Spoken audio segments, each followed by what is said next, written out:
Hello, and welcome to Axiom, where we share, discuss, and practice methods for living a happier and more fulfilled life.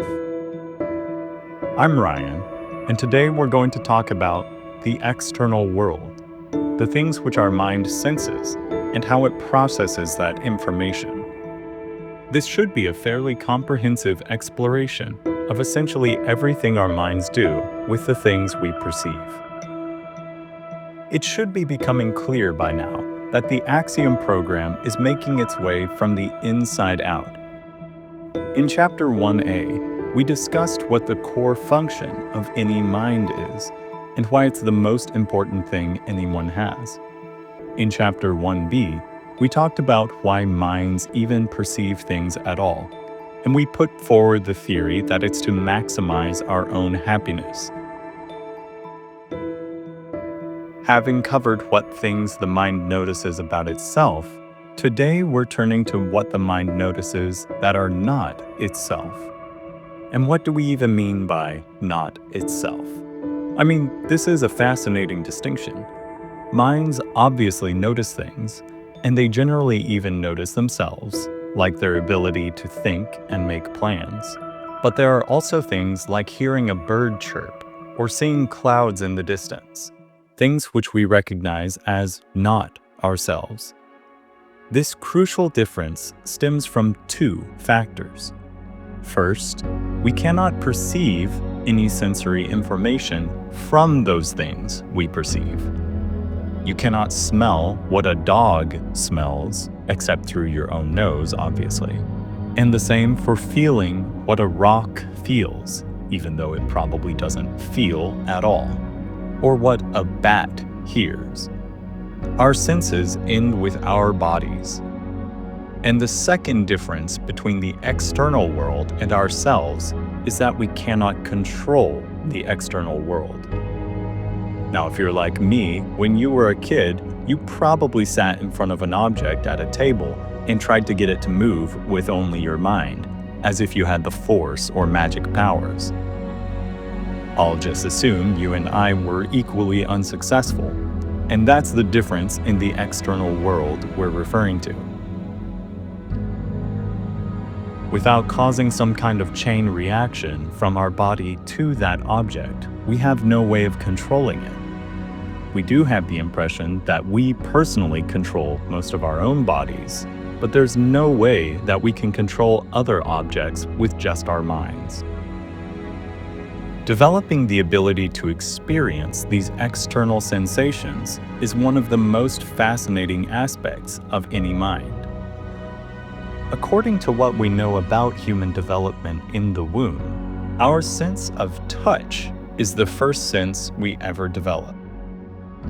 I don't know about you, but this was interesting for me to learn. This basically means that the first thing we ever noticed, the first thought we ever had about the world external to us, was about something we were touching. So your first reaction ever was not to something you saw or heard, but something that you touched. The Harvard Medical School has listed around 7 types of information that can come from touch. This means your first thought would have been about temperature, pressure, texture, vibration, shape, or the position of an object. The last thing listed by the Harvard Medical School is actually pain. Now, we at Axiom don't pretend to know more than the Harvard Medical School, but for now, we're going to classify pain as an internal sensation, whereas the others are external to your mind. Pain can come through any of the senses. Through hearing a loud noise, for instance, or seeing a blinding light. So we're just going to focus on describing the information unique to each sense.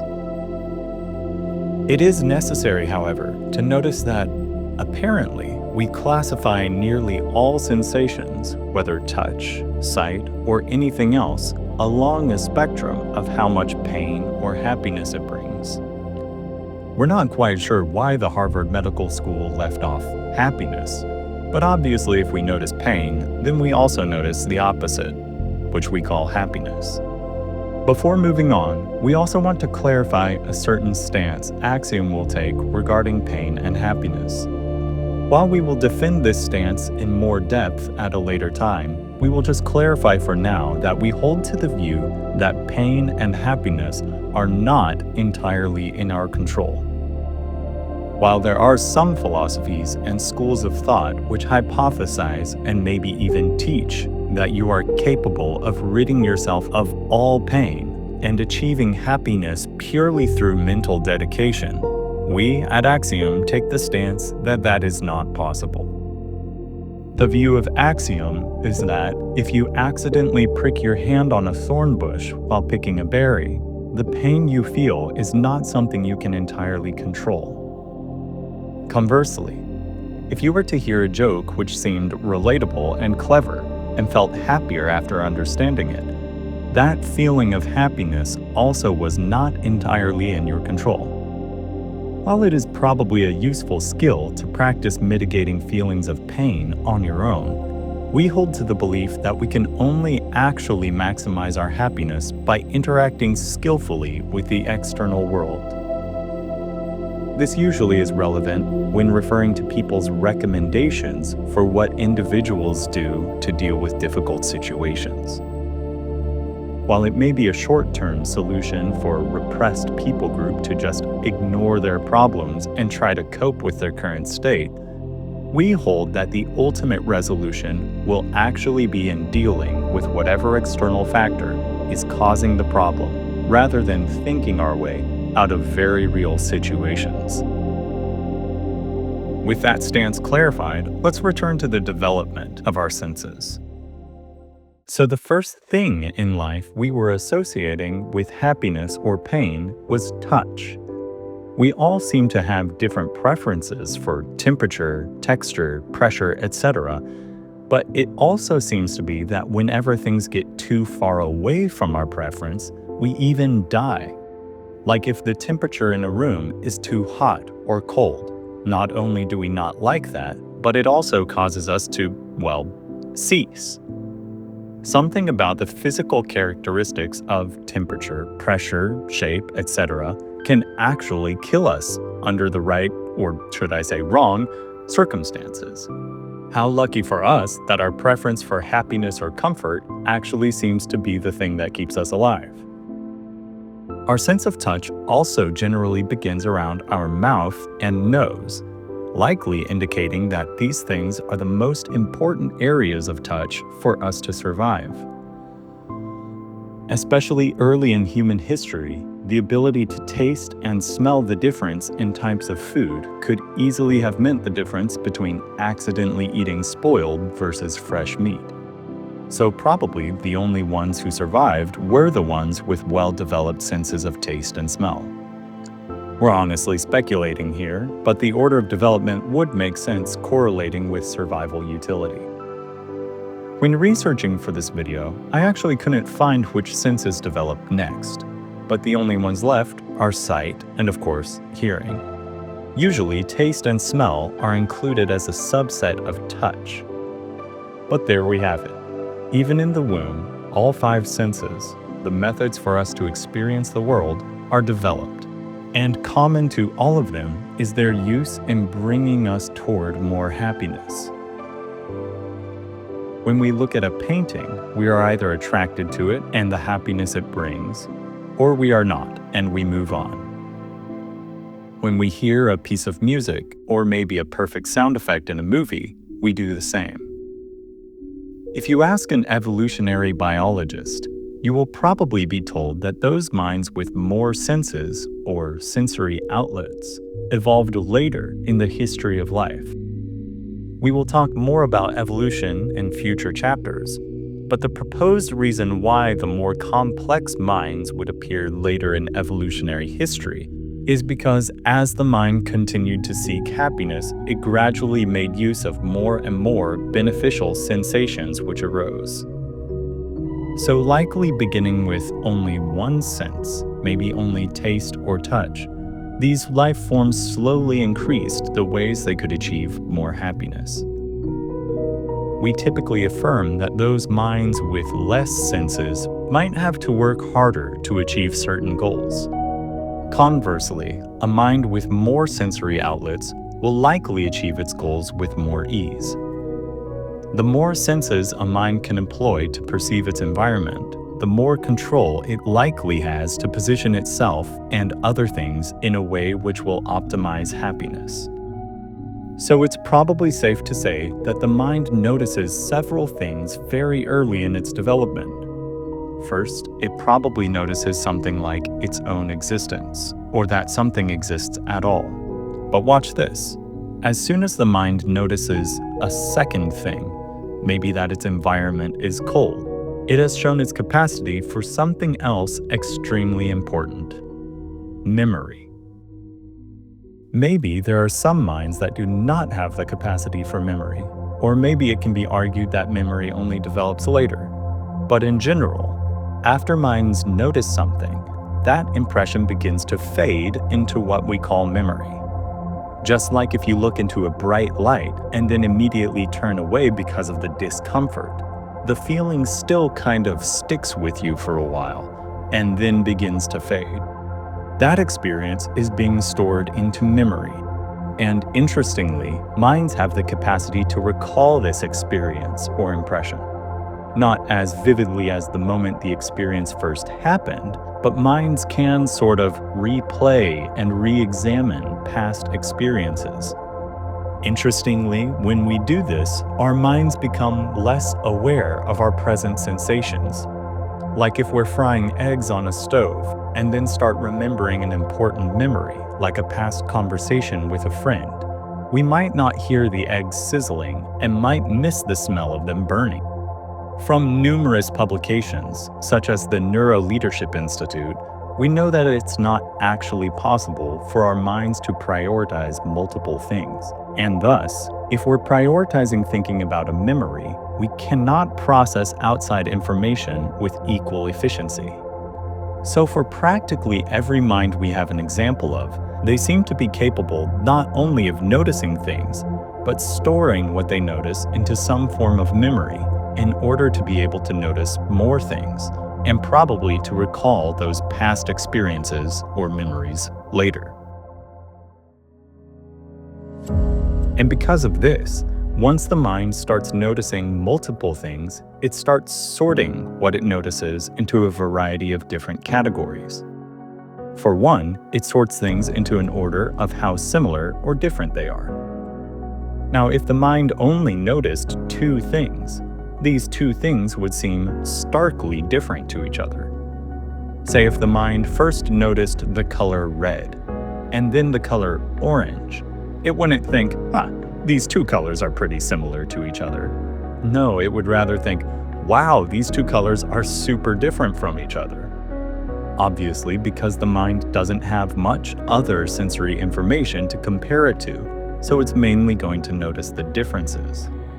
But when a third color is noticed, say green for example, it will likely sort that sensation as the most different yet.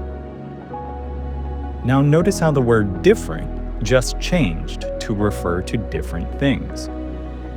At first, red was familiar, and orange was the one that seemed different.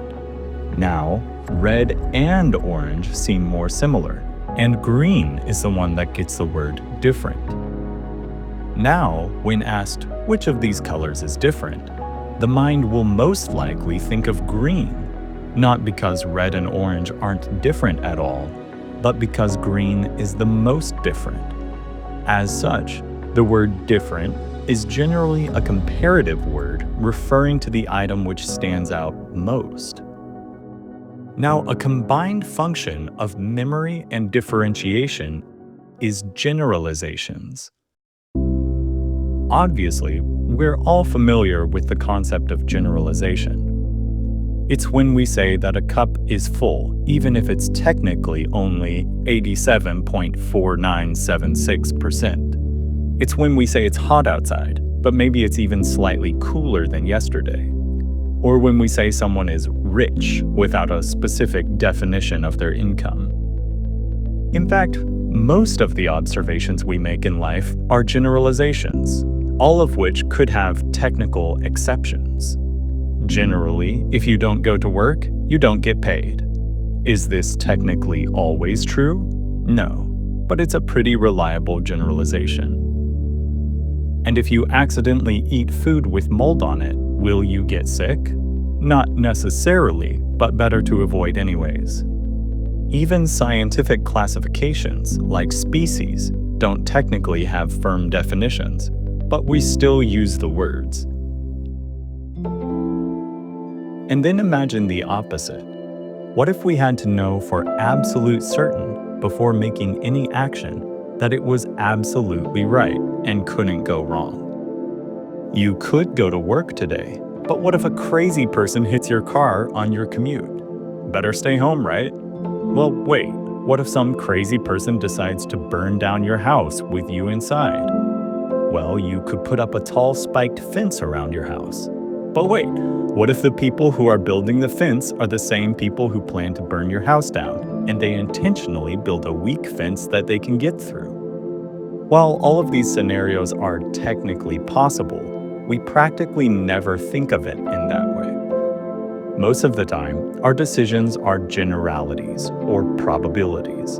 We hardly ever make decisions based on absolute proof or certainty. But why? Why don't we always speak with maximal precision? Why don't we always try to give an exact estimate of how full a cup is, rather than just say it's full or about half or empty? Well, think of the amount of extra thought that would take. Imagine trying to estimate the exact volume of liquid in a glass each time you told a waiter how much you had left. Essentially, this would just miss the point of communication. To make progress toward happiness, we don't usually need to make exact improvements, but general improvements in the right direction.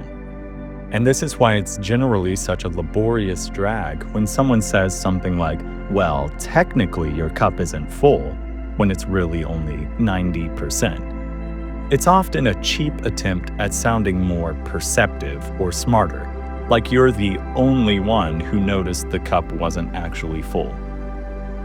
As minds receive information, such as noticing the colors from before, they put them into groups.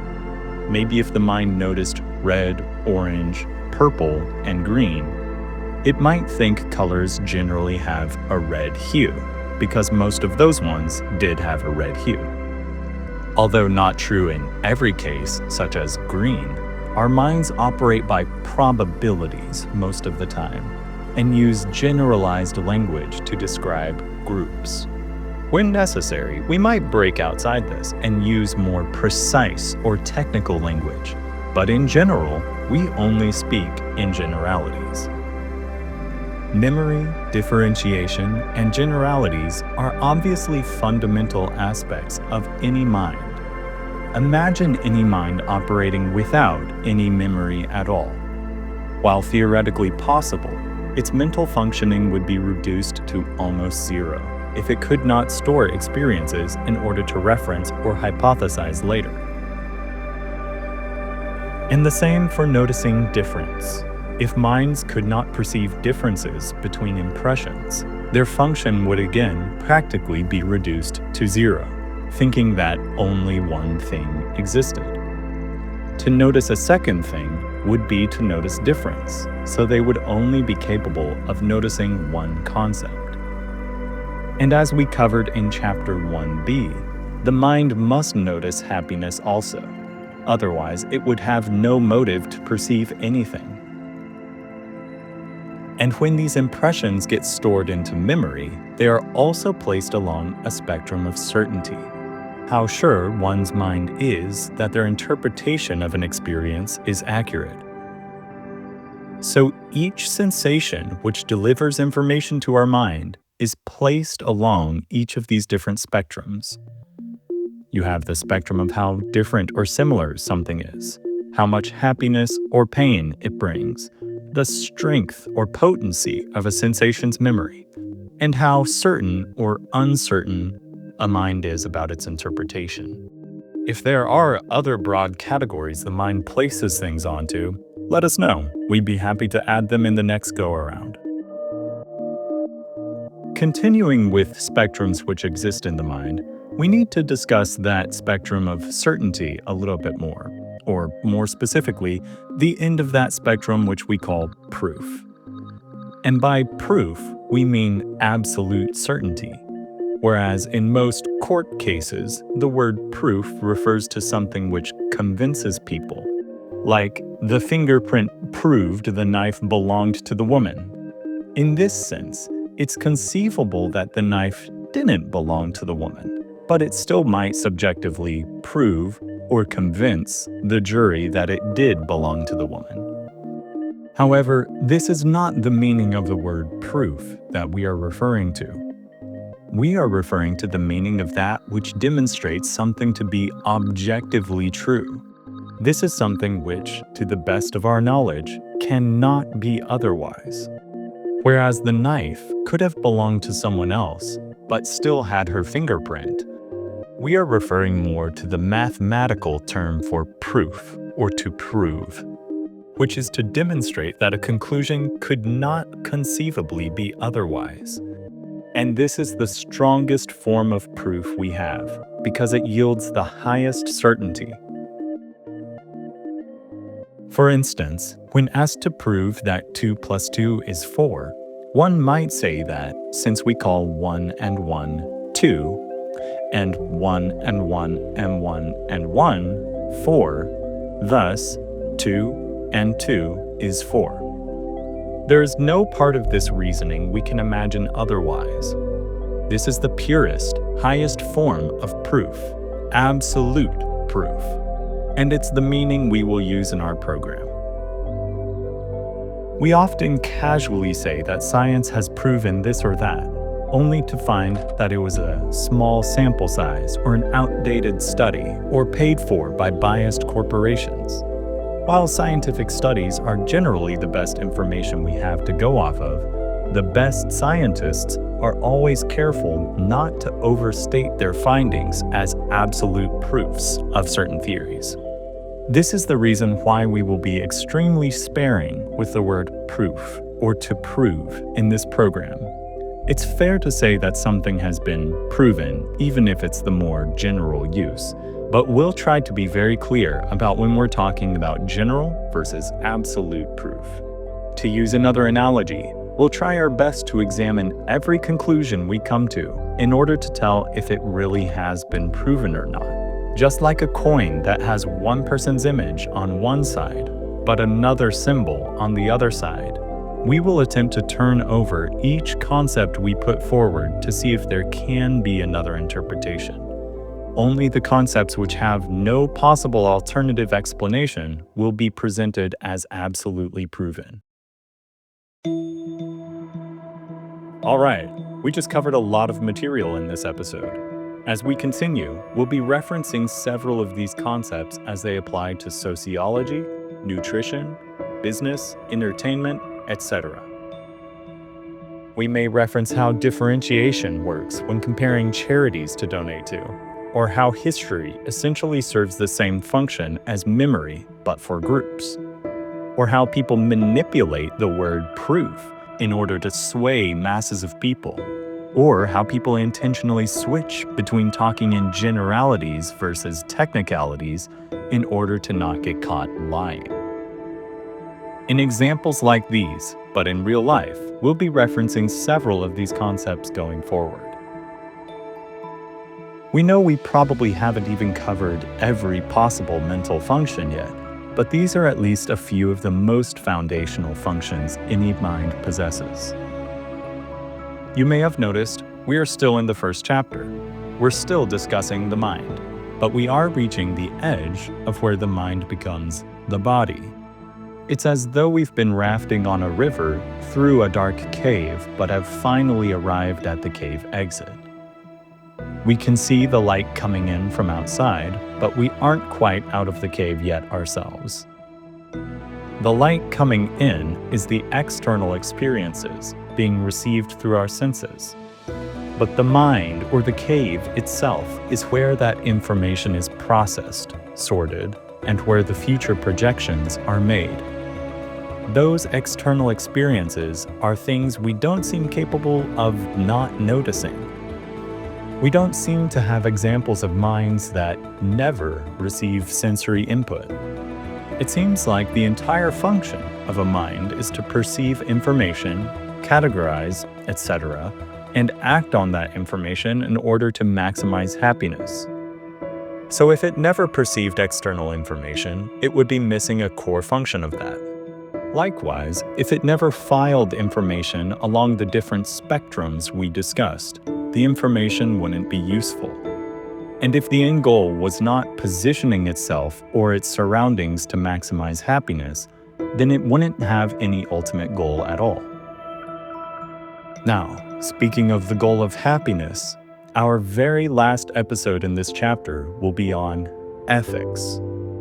Chapter 1D will close out our discussion of the mind with describing how perception, our senses, and happiness are all directly connected to the concept of ethics, the knowledge of what is right and wrong. As we exit the cave of the mind, so to speak, we can then approach every other subject to answer the question of how does this potentially aid or hinder our happiness and flourishing?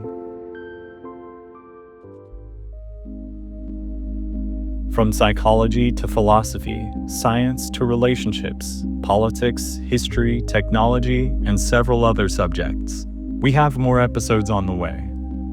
But Axiom is more than just a podcast. The Axiom community is a form of support for those participating. So to join one of our weekly discussions or send feedback, leave a comment or simply email the address in the description. As always, thank you for being a part of this community.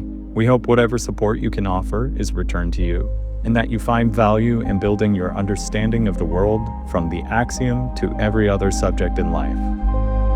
See you next time.